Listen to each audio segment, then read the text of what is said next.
আসসালামু আলাইকুম। আজকের সংবাদ শিরোনামে আমি মিরাজুল ইসলাম শাকিল আপনাদের জানাই আমন্ত্রণ।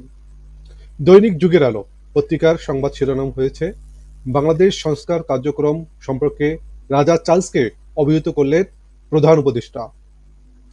দ্বিতীয় যে লিডটি হয়েছে, মে মাসে সড়ক হয় শতাধিক মৃত্যু, 52% বাইক দুর্ঘটনা। আহমেদাবাদে বিধ্বস্ত এয়ার ইন্ডিয়ার বিমান, নিহত 246, বেঁচে গেছেন একজন যাত্রী। ইউনূস তারেক বৈঠক অনধিকাল পর্যন্ত গণতন্ত্রকে এগিয়ে নিবে রিজভী।